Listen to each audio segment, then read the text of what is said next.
नमस्कार साथियों, आप सभी का हार्दिक अभिनंदन है डीएलएड एकेडमी पर। मैं हूं एस कुमार।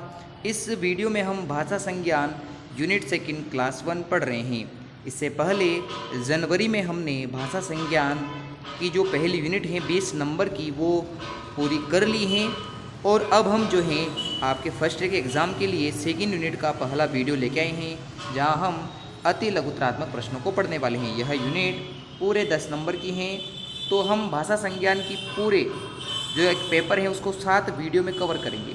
7 वीडियो में कवर कैसे करेंगे कि पहली यूनिट का एक 45 मिनट का वीडियो बना लिया है। ये यूनिट काफ़ी बड़ी है, यहाँ से ग्रामर के जो प्रश्न हैं वो आते हैं व्याकरण के, तो हम इसे 10-10, 15-15 मिनट के 4 वीडियो में कवर करेंगे, यानी लगभग 1 घंटे में से हम कवर कर लेंगे। 45 मिनट की हम पहले कवर कर चुके हैं, 60 मिनट हम इस यूनिट को देंगे क्योंकि यहाँ व्याकरण से संबंधित चीज़ें हैं।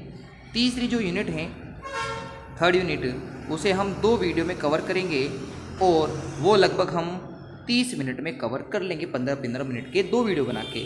तो हम टोटल अगर हम देखें तो कितना पढ़े, फर्स्ट यूनिट को हमने 45 मिनट पढ़ा, सेकेंड यूनिट को हमने 60 मिनट पढ़ा और थर्ड यूनिट को हमने जो है 30 मिनट में पढ़ लिया।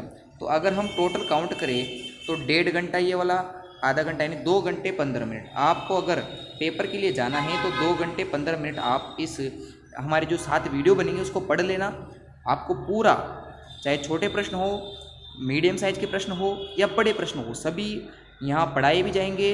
उसके क्वेश्चन आंसर भी आपको पीडीएफ के रूप में हमारे टेलीग्राम पे मिल जाएंगे। तो आपको अगर सीरीज़ भी नहीं पढ़नी है तो आप बिल्कुल भी मत पढ़िएगा, क्योंकि ज़रूरी नहीं है कि आप सीरीज़ पढ़ के जाए। हम आपको पूरी सीरीज़ के क्वेश्चन छोटे से लेकर बड़े तक सारे अवेलेबल करवा देंगे, तो आप पूरा पेपर यहाँ से तैयार कर लोगे। और मात्र 7 वीडियो में आपने 2.5-2 घंटे पूरे कर लिए तो समझ लो आपकी जो ये 35 नंबर का जो पेपर होता है, पहली यूनिट होती है 20 नंबर की, दूसरी 10 नंबर की, तीसरी 5 नंबर की, तो जो 35 नंबर का पेपर होता है ये आपका ऐसे ही कवर हो जाएगा। तो यानी एक दिन मात्र 2.5 घंटे पढ़ के 7 वीडियोज़ में आप पूरे पेपर को तैयार कर लोगे। तो इसलिए हमने इस उद्देश्य से यह वीडियो सीरीज़ वापस शुरू की है। तो पहला प्रश्न देखते हैं, और जो मैंने हाईलाइट कर रखे वो मैं आपको यहाँ समझा दूंगा, और जो हाईलाइट नहीं भी कर रखे आप चाहे तो उसको पढ़ सकते हैं। तो पहला प्रश्न है कि किन लक्ष्यों को ध्यान में रखकर भाषा शिक्षण के उद्देश्यों को तय किया जाता है, निर्धारण किया जाता है। तो प्राथमिक स्तर पर भाषा का लक्ष्य क्या होता है कि बच्चों को मातृभाषा सिखाई जाए, यानी उनके जो क्षेत्र में भाषा चलती है उसको सिखाई जाए, और जो भाषाई कौशल हैं, लिखना, पढ़ना, बोलना, सुनना, इनको भी डेवलप किया जाए। भाषा के स्वरूप को समझे कि भाषा के अंदर क्या क्या चीज़ें हैं, किसे हम गद्य कहते हैं, किसे पद्य कहते हैं, कौन कविता हैं, कविता के अलावा जैसे गद्यांश वाले भाग में कहानियाँ आती हैं, उपन्यास आते हैं, तो उनसे संबंधित बातें जो हैं बच्चे को समझ में आए, कि चीज़ों को देखे वो पहचान ले कि हाँ ये चीज़ ये है।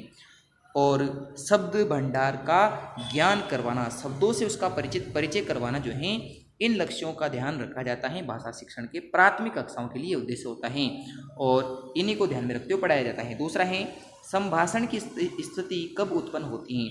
तो संभाषण की स्थिति तब उत्पन्न होती है जब एक से अधिक यानी कम से कम 2 व्यक्ति हो। संभाषण यानी कि कम्युनिकेशन बातचीत की स्थिति कब पैदा होगी, जब एक से ज़्यादा व्यक्ति आपस में कम्युनिकेट कर पाते हो, अपने विचार आदान प्रदान कर पाते हो, तो एक से अधिक व्यक्ति होंगे तब संभाषण की स्थिति उत्पन्न होगी।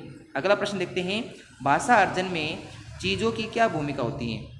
तो इसका सीधा सा आंसर ये है कि जब हम भाषा के अर्जन की बात करें, भाषा को ग्रहण करने की बात कर रहे हैं, तो वहाँ भाषा की प्रकृति अच्छा, भाषा ईजी है या टफ है या बहुत ज़्यादा टफ है सीखने के लिए। और दूसरा परिवेश, जिस वातावरण में रह रहे हैं, उन दोनों चीज़ों का महत्व है। तो 2 ऐसी चीज़ें हैं जो किसी भी भाषा को सीखने में मदद करती हैं। एक तो है भाषा की प्रकृति और भाषा का उस परिवेश के हिसाब से बोली का प्रयोग कर पाना या नहीं कर पाना, दोनों की अपनी भूमिका है। अगला प्रश्न है, भाषा किस प्रकार का माध्यम है। तो जैसे मैंने यहाँ प्रश्न नंबर 4 नहीं पढ़ाया है, तो आप अगर चाहें तो ये पीडीएफ वहाँ से टेलीग्राम से ले लीजिएगा, आप अच्छे से पढ़ सकते हैं। क्योंकि मैं ये नहीं कहता कि जो है वो प्रश्न नहीं आ सकता, मैं अपने हिसाब से वो प्रश्न पढ़ा रहा हूँ जो ज़्यादा काम के हैं, बाकी आप उनको भी पढ़ सकते हैं। तो ये आपको पीडीएफ में मिल जाएगा। भाषा किस प्रकार का माध्यम है। तो भाषा एक ऐसा माध्यम है जिसकी सहायता से इंसान तात्कालिक स्थितियों के स्वतंत्र अमूर्तता और सामान्यकरण के स्तर को पहुंचकर अपने अनुभवों का साझा, यानी कि आप ऐसा लिख सकते हो कि भाषा वह माध्यम है जहां एक व्यक्ति अपने विचार को दूसरे व्यक्ति तक पहुंचा सकता है, यानी विचारों के आदान प्रदान के लिए भाषा एक माध्यम का कार्य करती है। अगला प्रश्न देखते हैं। अगला प्रश्न है कि बच्चे के स्वाभाविक भाषा का विकास के लिए कौन सी दो बातों का ध्यान रखना चाहिए। तो पहला ये है कि भाषा का उपयुक्त सानिध्य मिले, यानी भाषा को सिखाने के लिए जो सही मार्गदर्शन है वो मिल जाए। और दूसरा, परिवेश अच्छा होना चाहिए। वातावरण जितना अच्छा रहेगा भाषा सीखने में उतनी अच्छी मदद होती है। तो एक तो परिवेश अच्छा होना चाहिए और एक मार्गदर्शन अच्छा मिल जाए बालक को। मार्गदर्शन नहीं कि टीचर की बात कर रहा हो, तो मार्गदर्शन अच्छा मिले और दूसरा परिवेश अच्छा हो। उसके बाद डीएलएड में ये 2019 में और 2016 में पूछा गया प्रश्न है कि भाषा के कौन कौन से स्वरूप मिलते हैं। तो भाषा अगर हम प्रयोग के आधार पर लिखें तो प्रयोग के आधार पर या तो औपचारिक जो स्कूलों में सिखाई जाती हैं और एक अनौपचारिक जो घरों पे सिखाई जाती हैं वो होती हैं, या फिर हम लिखित लिखने वाले और बोलने वाले स्वरूप को जानते हैं। तो ये दो स्वरूप होते हैं। मूल रूप से भाषा क्या है? भाषा तो प्रतीकों की एक वाचिक दिखाई गई व्यवस्था है जिसके अंदर प्रतीक हैं। भाषा को उन प्रतीकों के रूप में लिखा जाता है जिनसे उसकी समझ पैदा होती है। और हम भाषा को ऐसे भी कह सकते हैं कि भाषा हमारे लिए विचारों को प्रकट करने की, दूसरे के विचारों को समझने की एक व्यवस्था है। तो ये हमारे मूल रूप से भाषा के बारे में बात हो चुकी है। अगला प्रश्न देखते हैं कि भाषा का अस्तित्व किसके बिना जो है संभव नहीं है। तो भाषा का अस्तित्व उसके प्रतीक, जो भाषा के प्रतीक हैं जिसके रूप में भाषा लिखी हुई होती है, उसके अलावा और भाषा के उपयोग के बिना संभव नहीं है। भाषा का अस्तित्व कब है?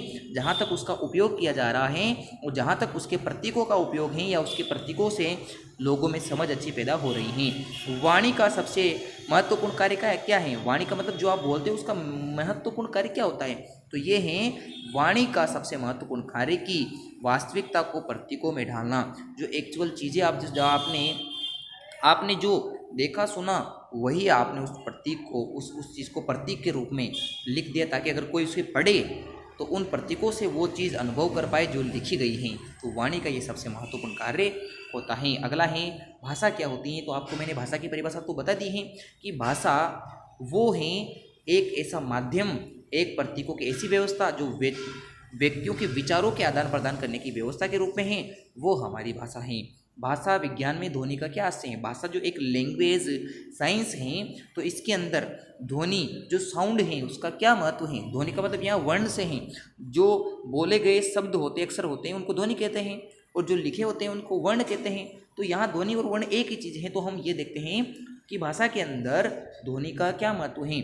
भाषा विज्ञान के अंदर ध्वनि का आशय हमारा होता है कि मानव मुख से निकले हुए शब्द और उन शब्दों को ग्रहण किया जाए।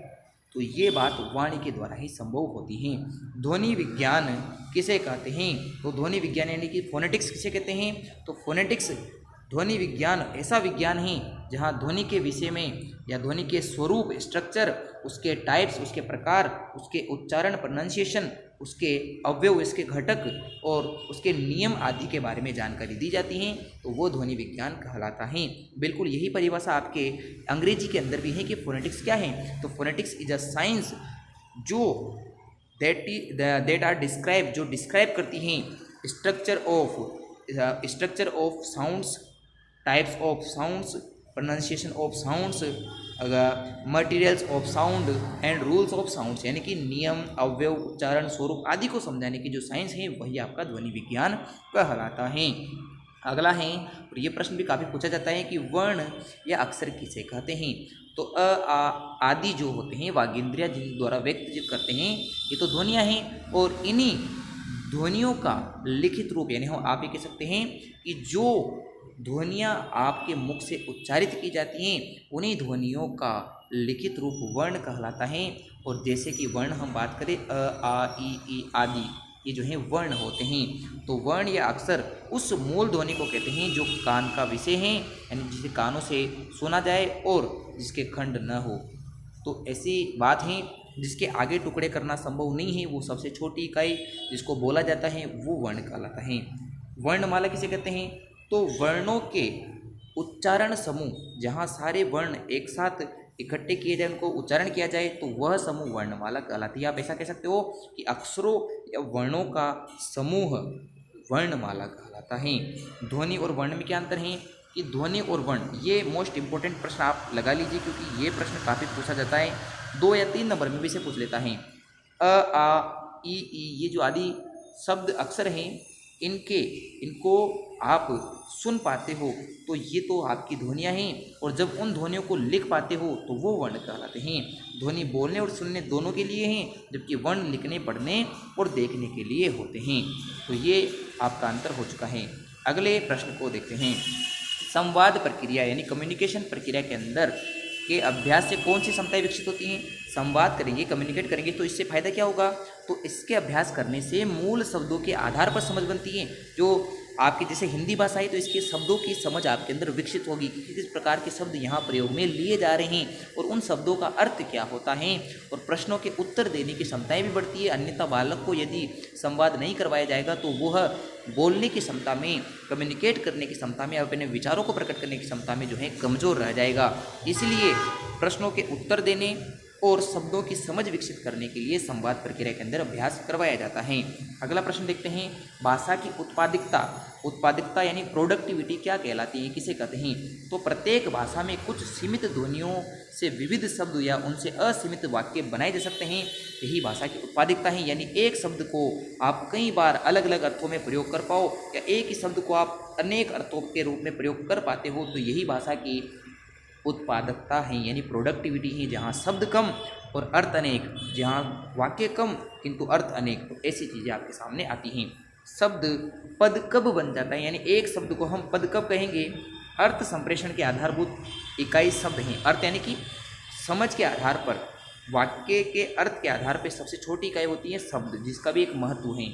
अन्य शब्दों के संयोजन से जब शब्द पूर्ण और स्वतंत्र कथन के रूप में संप्रेषण का साधन बन जाता है तब वो पद हैं। यानी पद बनने के लिए शब्दों का संयोजन होगा पहले तो, और उन संयोजन को आप संप्रेषण के रूप में प्रयोग कर पाते हो, यानी कम्युनिकेशन के रूप में यूज़ कर पाओगे तो वो पद बन जाएगा।